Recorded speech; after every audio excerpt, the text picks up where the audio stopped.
गगन में चांद चलता है उनकी किरणों की छाया में दिल हर पल रहता है। जैसे गगन में चांद चलता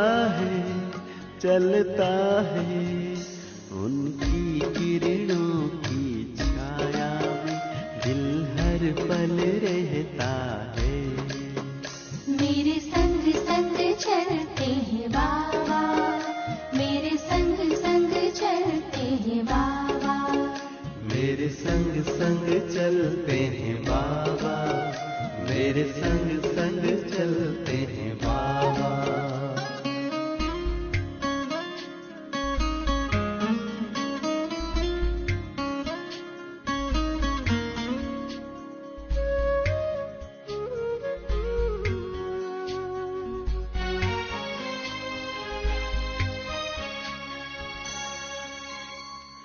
देखूं मैं चकोर की तरह, नाचूं मैं जियो मोर की तरह, बोलूं मैं कोयल की तरह, गाऊं मैं बुलबुल की तरह।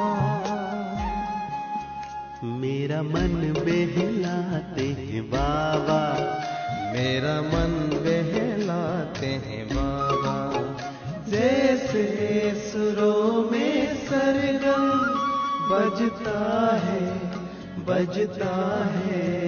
मेरे संग संग चलते हैं बाबा, मेरे संग संग चलते हैं बाबा।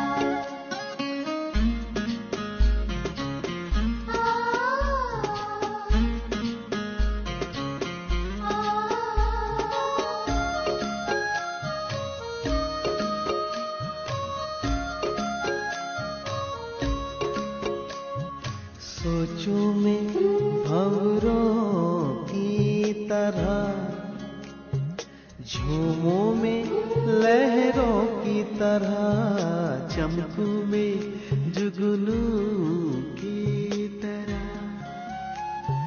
मुस्कान में फूलों की तरह।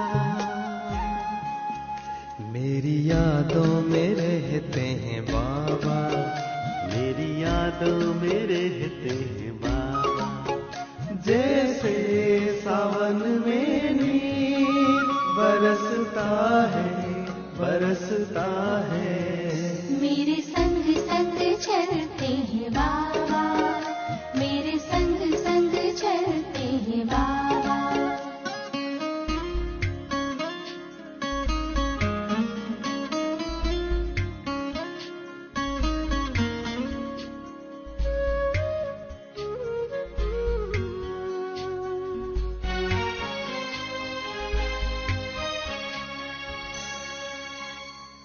मन की मैं हर एक बात कहूँ, एक पल भी ना मैं दूर रहूं। दिन रात मैं तो यूं ध्यान धरूं, बाबा से ही मैं प्यार करूं। मेरे अधरों पे मीठे बाबा, मेरे अधरों पे मीठे बाबा। जैसे अनहद नाम गूंजता है मेरे संग संग चलते हैं बाबा, मेरे संग संग चलते हैं बाबा, मेरे संग संग चलते हैं बाबा, मेरे संग संग चलते हैं बाबा। जैसे गगन में चांद चलता है उनकी किरणों की छाया में दिल हर पल रहता है। जैसे गगन में चांद चलता है उनकी किरणों की छाया में दिल हर पल रहता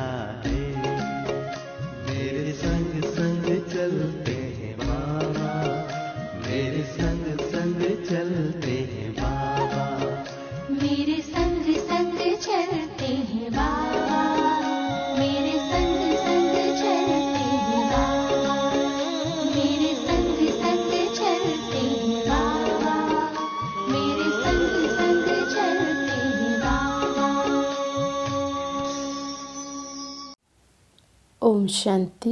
20 मार्च 2021 बाबा के आज के महावाक्य हैं।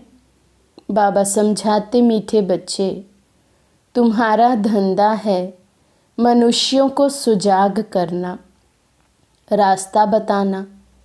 जितना तुम देही अभिमानी बनकर बाप का परिचय सुनाएंगे उतना कल्याण होगा।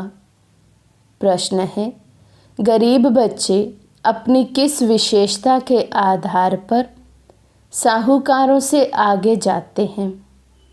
बाबा समझाते, गरीबों में दान पुण्य की बहुत श्रद्धा रहती है। गरीब भक्ति भी लगन से करते हैं। साक्षात्कार भी गरीबों को होता है।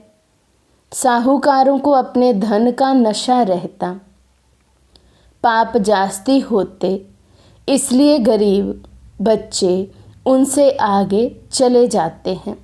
तो बाबा ने कहा, गरीबों में दान पुण्य की भावना श्रद्धा ज़्यादा रहती है, भक्ति में भी लगन होती है और साक्षात्कार भी गरीबों को होते हैं, क्योंकि साहूकार तो अपने धन के नशे में रहते और उसी नशे में फिर उनसे पाप कर्म भी जास्ती होते हैं।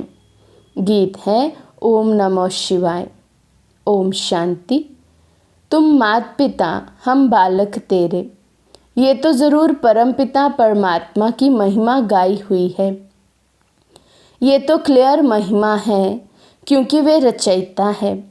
लौकिक माँ बाप भी बच्चे के रचयिता हैं। पारलौकिक बाप को भी रचता कहा जाता है। बंधु सहायक बहुत महिमा गाते हैं। लौकिक बाप की इतनी महिमा नहीं है। परमपिता परमात्मा की महिमा ही अलग है। बच्चे भी महिमा करते हैं, ज्ञान का सागर है, नॉलेजफुल है, उनमें सारा ज्ञान है। नॉलेज कोई शरीर निर्वाह की पढ़ाई का नहीं है। उनको ज्ञान का सागर, नॉलेजफुल कहा जाता है। तो ज़रूर उनके पास ज्ञान है, परंतु कौन सा ज्ञान? ये सृष्टि चक्र कैसे फिरता है उसका ज्ञान है। तो वही ज्ञान सागर पतित पावन है। कृष्ण को कभी पतित पावन व ज्ञान का सागर नहीं कहते। उनकी महिमा बिल्कुल न्यारी है। दोनों हैं भारत के निवासी। शिव बाबा की भी भारत में महिमा है। शिव जयंती भी यहाँ मनाते हैं। कृष्ण की जयंती भी मनाते हैं। गीता की भी जयंती मनाते हैं। तो बाबा कहते, 3 जयंती मुख्य है। अब प्रश्न उठता है कि पहले जयंती किसकी हुई होगी, शिव की या कृष्ण की? मनुष्य तो बिल्कुल ही बाप को भूले हुए हैं। कृष्ण की जयंती बड़े धूमधाम से प्यार से मनाते हैं। शिव जयंती का इतना किसी को पता नहीं है, ना गायन है। शिव ने क्या आकर किया, उनकी बायोग्राफी का किसी को पता नहीं है। कृष्ण की तो बहुत बातें लिख दी हैं। गोपियों को भगाया, ये किया। कृष्ण के चित्रों की खास एक मैगजीन भी निकलती है। शिव के चरित्र आदि कुछ है नहीं। कृष्ण की जयंती कब हुई, फिर गीता की जयंती कब हुई? कृष्ण जब बड़ा हो तब तो ज्ञान सुनावे। कृष्ण के बचपन को तो दिखाते हैं, टोकरी में डालकर पार ले गए। बड़ेपन का दिखाते हैं, रथ पर खड़ा है, चक्र चलाते हैं। 16-17 वर्ष का होगा। बाकी चित्र छोटेपन के दिखाए हैं। अब गीता कब सुनाई? उसी समय तो नहीं सुनाई होगी जब लिखते हैं फलानी को भगाया, ये किया। उस समय तो ज्ञान शोभे भी नहीं। ज्ञान तो जब बुजुर्ग हो तब सुनाए। गीता भी कुछ समय बाद सुनाई होगी। अब शिव ने क्या किया कुछ पता नहीं। अज्ञान नींद में सोए पड़े हैं। बाप कहते हैं मेरी बायोग्राफी का कोई को भी पता नहीं है। मैंने क्या किया? मुझे ही पतित पावन कहते हैं। मैं आता हूँ तो साथ में गीता है। मैं साधारण बूढ़े अनुभवी तन में आता हूँ। शिव जयंती भी तुम भारत में ही मनाते हो। कृष्ण जयंती, गीता जयंती, ये 3 मुख्य है। राम की जयंती तो बाद में होती है। इस समय जो कुछ होता है वे बाद में मनाया जाता है। तो बाबा कहते जो भी भक्ति में तीज त्योहार मनाए जाते हैं, जो भी रीति रिवाज किया जाता है, वो सब है संगम युग की ही यादगार। यहीं पर सबसे पहले शिव जयंती अर्थात शिव बाबा आते हैं, आकर हमें वो गीता ज्ञान देते हैं, जिस ज्ञान को सुनकर जीवन में धारण करके ब्रह्मा बाबा की आत्मा संपूर्ण बनते हैं, सर्वगुण संपन्न बनते हैं। कृष्ण के जन्म में फिर जाकर वो जन्म लेते हैं, तो फिर कृष्ण जयंती मनाई जाती है। लेकिन बाबा कहते भक्ति में कोई भी इसके अर्थ को नहीं जानते हैं। तो बाबा समझाते सतयुग त्रेता में जयंती आदि होती नहीं। सूर्यवंशी से चंद्रवंशी वर्षा लेते हैं और किसी की महिमा है नहीं। सिर्फ राजाओं का कॉरोनेशन मनाते होंगे। बर्थडे तो आजकल सब मनाते हैं, वे तो कॉमन बात हुई। कृष्ण ने जन्म लिया, बड़ा होकर राजधानी चलाई, उसमें महिमा की तो बात ही नहीं। सतयुग त्रेता में सुख का राज्य चला आया है। वे राज्य कब कैसे स्थापन हुआ ये तुम बच्चों की बुद्धि में है। बाप कहते हैं बच्चों, मैं कल्प कल्प कल्प के संगम युग पर आता हूँ। कलयुग का अंत है पतित दुनिया, सतयुग आदि पावन दुनिया। मैं बाप भी हूँ, तुम बच्चों को वर्षा भी दूंगा।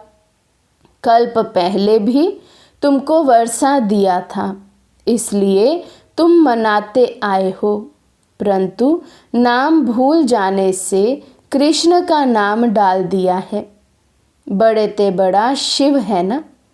पहले तो जब उनकी जयंती हो तब फिर साकार मनुष्य की हो। आत्माएं तो सब वास्तव में ऊपर से उतरती हैं। मेरा भी अवतरण है। कृष्ण ने माता के गर्भ से जन्म लिया, पालना ली। सबको पुनर्जन्म में आना ही है। शिव बाबा पुनर्जन्म नहीं लेते हैं, आते तो है ना। तो बाबा कहते अन्य कोई भी आत्मा है, चाहे वो दैवी घराने की आत्मा हो या अन्य द्वापर युग की आत्माएं हो, कोई भी आत्मा है वे पुनर्जन्म में अवश्य आती है। सिर्फ एक शिव बाबा ही है, परमपिता परमात्मा ही है जो जन्म या पुनर्जन्म में नहीं आते हैं। तो बाबा कहते तो ये सब बाप बैठ समझाते हैं। ब्रह्मा विष्णु शंकर की त्रिमूर्ति दिखाते हैं ना। ब्रह्मा द्वारा स्थापना, क्योंकि शिव को तो अपना शरीर है नहीं। खुद बैठ बताते हैं मैं इनके बूढ़े तन में आता हूँ। ये अपने जन्मों को नहीं जानते, इनके बहुत जन्मों के अंत का ये जन्म है। तो पहले पहले समझाना पड़े, शिव जयंती बड़ी या श्री कृष्ण जयंती बड़ी। अगर कृष्ण ने गीता सुनाई तो गीता जयंती तो श्री कृष्ण के बहुत वर्षों के बाद हो सके, जबकि कृष्ण बड़ा हो। ये सब समझने की बातें हैं। लेकिन वास्तव में शिव जयंती के बाद हुई फट से गीता जयंती, क्योंकि जैसे ही शिव बाबा आए तो शिव बाबा ने आते ही सच्चा गीता ज्ञान दिया है, उसी से गीता जयंती हुई। तो बाबा कहते ये भी पॉइंट्स बुद्धि में रखनी है। पॉइंट तो ढेर हैं, बिगर नोट किए याद रह ना सके। बाबा इतना नज़दीक है, उनका रथ है। वे भी कहते हैं सब पॉइंट्स समय पर याद आ जाएं मुश्किल है। बाबा ने समझाया है सबको, 2 बाप का राज समझाओ। शिव बाबा की जयंती मनाते हैं, ज़रूर आता होगा। जैसे क्राइस्ट, बुद्ध आदि आकर अपना धर्म स्थापन करते हैं, वे भी आत्मा आकर प्रवेश कर धर्म स्थापन करती है। वे हैं हेवनली गॉड फादर, सृष्टि के रचयिता। तो ज़रूर नई सृष्टि रचेंगे, पुरानी थोड़ी रचेंगे। नई सृष्टि को स्वर्ग कहा जाता है, अभी है नर्क। बाबा कहते हैं, मैं कल्प कल्प के संगम पर आकर तुम बच्चों को राजयोग का ज्ञान देता हूँ। ये है भारत का प्राचीन योग। बाबा पूछते, किसने सिखाया? शिव बाबा का नाम तो गुम कर दिया है। तो बाबा कहते, राजयोग जो कहा जाता है कि भारत का ही प्राचीन राजयोग है, तो बाबा कहते किसने आकर सिखाया ये जानते ही नहीं हैं। शिव बाबा का तो नाम ही गुम कर दिया उसमें से।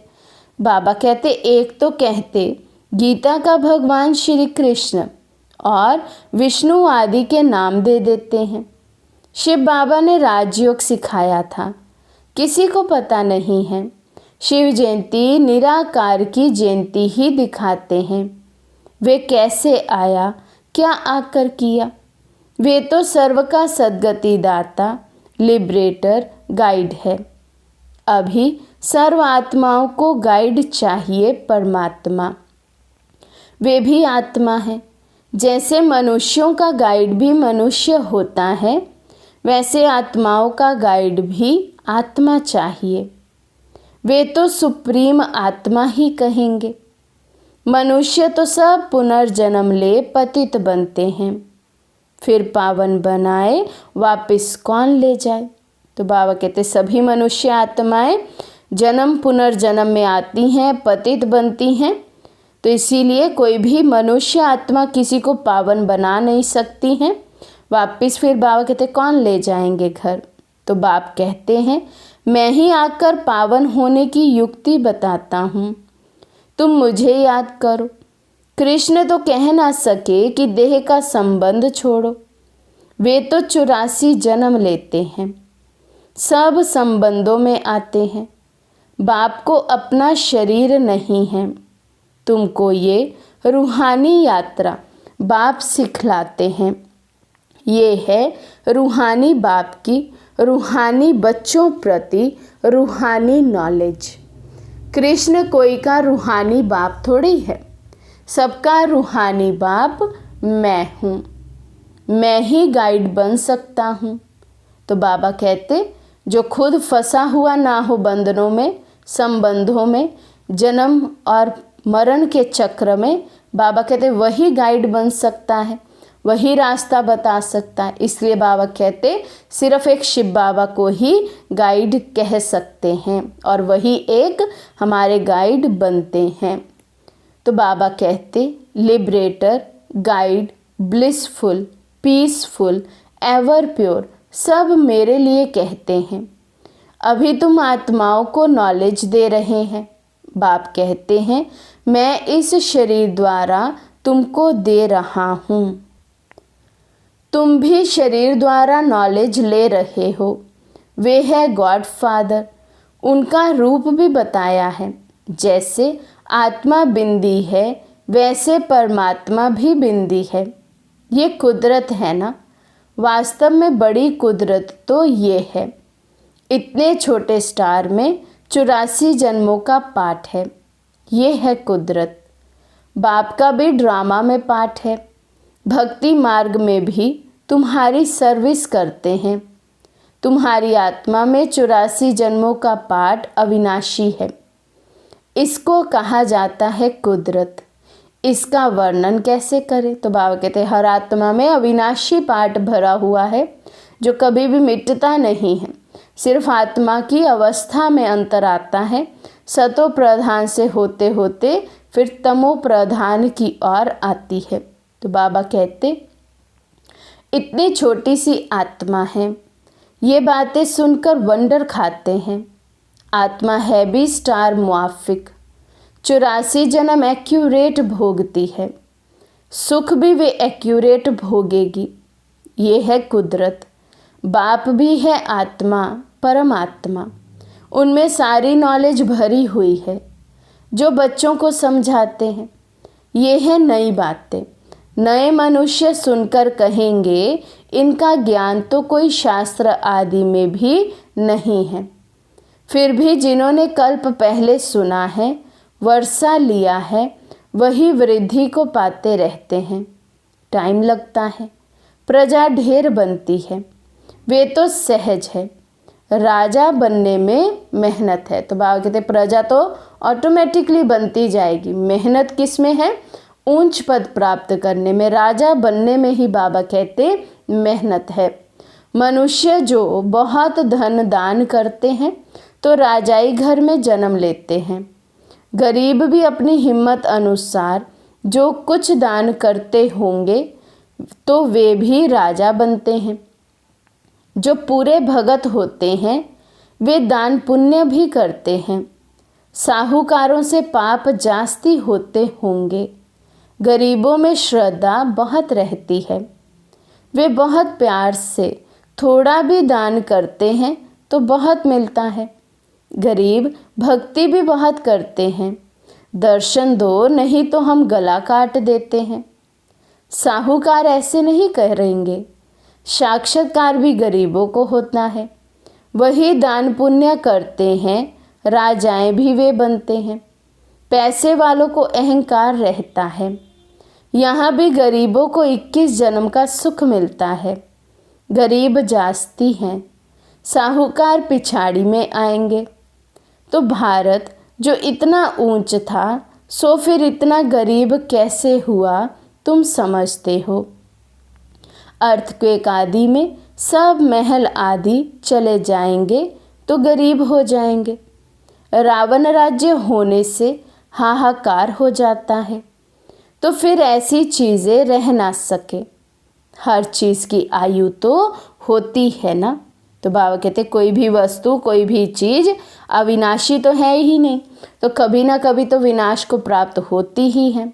बाबा कहते वहाँ जैसे मनुष्यों की आयु बड़ी होती है वैसे मकान की भी आयु बड़ी होती है।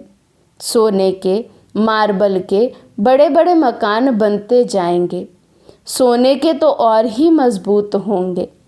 नाटक में भी दिखाते ना, लड़ाई होती है, मकान टूट फूट जाते हैं फिर बन जाते हैं। उन्हों की बनावट ऐसी होती है। ये जो स्वर्ग के महल आदि बनाएंगे ऐसे तो नहीं दिखाएंगे मिस्त्री लोग कैसे मकान बनाते हैं। हाँ, समझते हैं वही मकान होंगे। आगे चल तुमको साक्षात्कार होगा, ऐसा विवेक कहता है। इन बातों से बच्चों का ताल्लुक नहीं है। तो बाबा कहते ज़्यादा हमें इन बातों में नहीं जाना है कि स्वर्ग में कैसे महल बनेंगे, कौन बनाएंगे, क्या वहाँ की रीति रिवाज होगी, क्या दिनचर्या होगी। बाबा कहते बच्चों को तो पढ़ाई पढ़नी है, स्वर्ग का मालिक बनना है।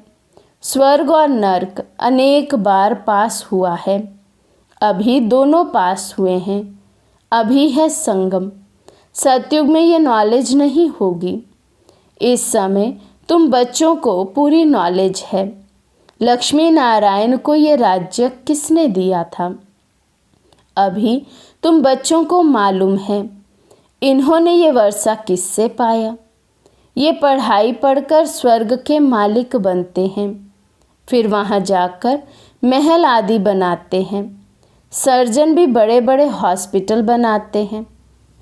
बाप तुम बच्चों को दिन प्रतिदिन अच्छी अच्छी पॉइंट्स सुनाते रहते हैं। तो बाबा कहते तुम्हारा धंधा ही है मनुष्यों को सुजाग करना, रास्ता बताना। तो बाबा ने कहा जैसे बाबा ने हमें त्रिकालदर्शी बनाया है, हमें ज्ञान दिया है, हमें जगाया है अज्ञान निंद्रा से, अब हम बच्चों का भी यही कर्तव्य है कि हम भी अन्य आत्माओं को जगाएं और रास्ता बताएं।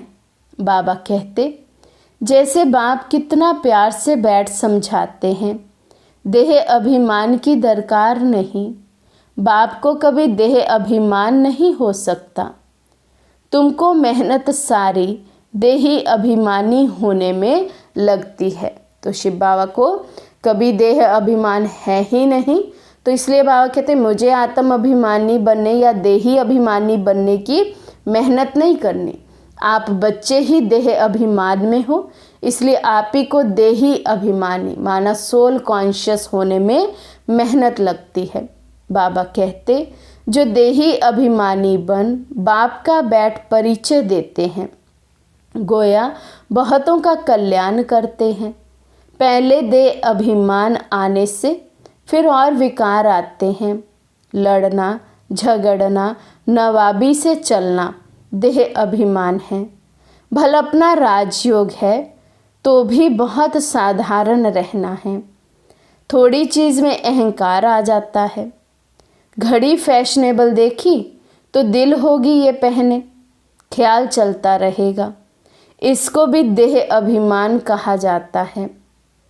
अच्छी ऊंची चीज़ होगी तो संभालना पड़ेगा ना, गुम होगी तो ख्याल होगा। अंत समय कुछ भी याद आया तो पद भ्रष्ट हो जाएगा। ये देह अभिमान की आदतें हैं। फिर सर्विस बदले डिसर्विस भी ज़रूर करेंगे। रावण ने तुमको देह अभिमानी बनाया ना, तो बाबा कहते कोई भी चीज़ देखते हैं उसकी तरफ हमारा आकर्षण हो जाता है, महंगी चीज़ ले लेते हैं, कीमती चीज़ ले लेते हैं, और अगर गुम हो जाए तो फिर बाबा कहते उसके प्रति संकल्प भी चलेगा। तो बाबा कहते अगर उस समय जिस समय संकल्प चल रहा है उसी समय अगर हमारा अंत समय आ जाए तो बाबा कहते फिर क्या गति होगी, अंतमति सो गति। तो बाबा की याद तो रही नहीं फिर, इसलिए बाबा कहते फिर सर्विस के बदले और ही डिसर्विस कर देते हैं। तो बाबा कहते देखते हो बाबा कितना साधारण चलते हैं।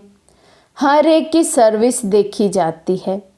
महारथी बच्चों को अपना शो करना है। महारथियों को ही लिखा जाता है तुम फलानी जगह जाकर भाषण करो। एक दो को बुलाते हैं ना, लेकिन बच्चों में देह अभिमान बहुत रहता है।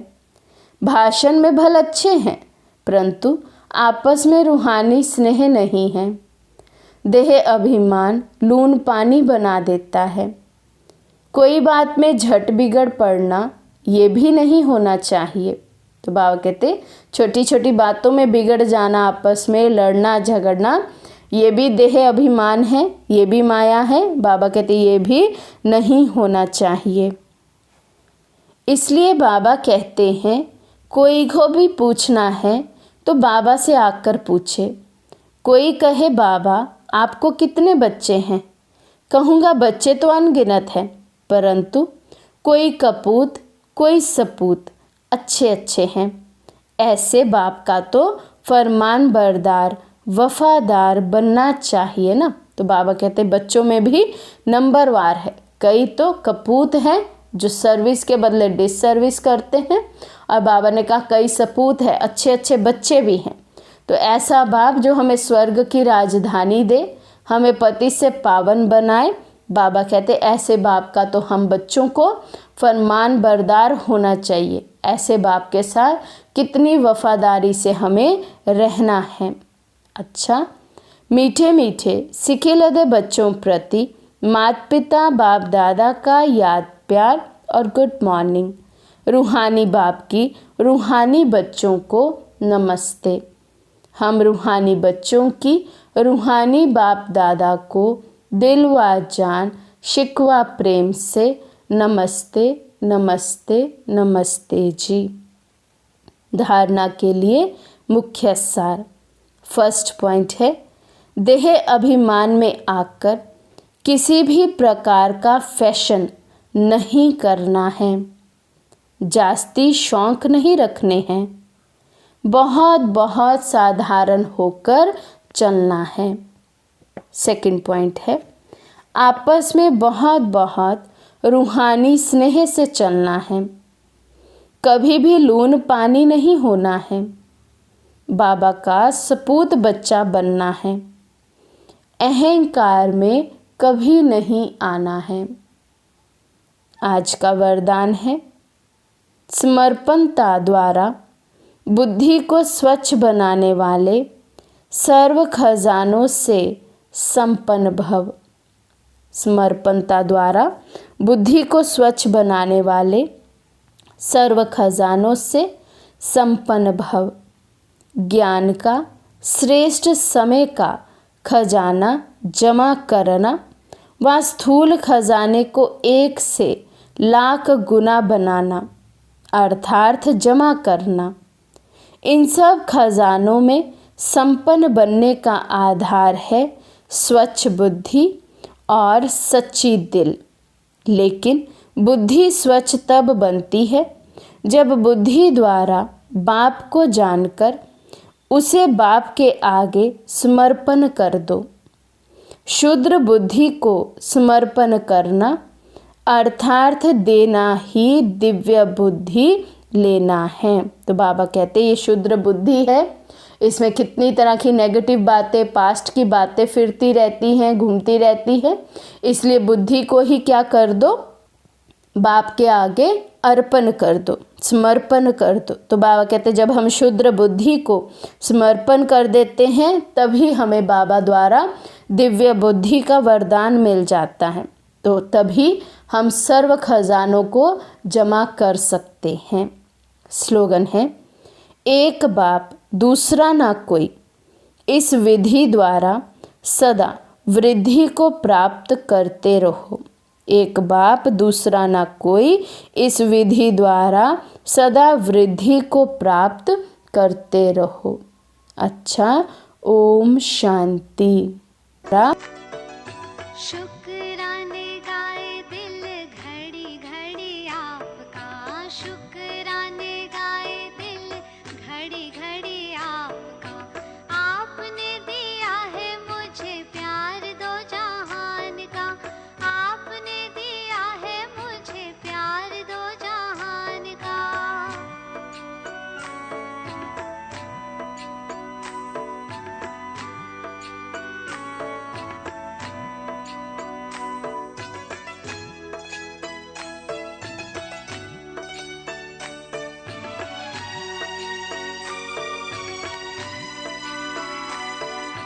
अखियों में तेरे मेरे प्यार के साए हैं, अश्कों के मोती तेरी याद में बहाए हैं। गुण क्यों न गाऊं मैं ऐसे मेहरबान का, गुण क्यों न गाऊं मैं ऐसे मेहरबान का। आपने दिया है मुझे प्यार दो जहान का, आपने दिया है मुझे प्यार दो जहान का।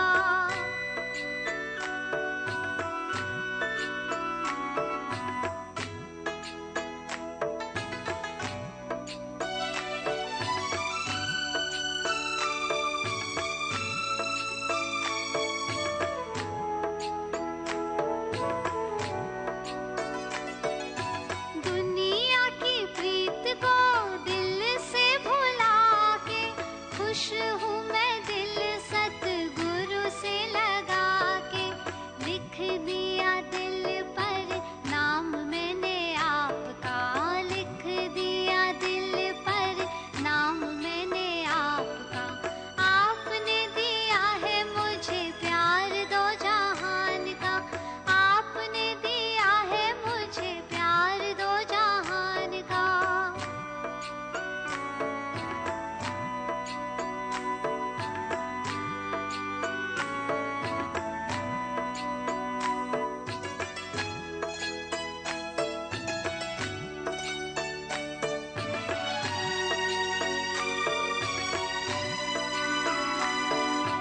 गुरु तेरा प्यार ही मेरा ईमान है, उसके सहारे चल रहे मेरे प्राण है। रिश्ता हमारा जैसे शम्मा परवाने का, रिश्ता हमारा जैसे शम्मा परवाने का। आपने दिया है मुझे प्यार दो जहान का, आपने दिया है मुझे प्यार दो जहान का।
शुक्राने गाए दिल, घड़ी घड़ी आपका शुक्र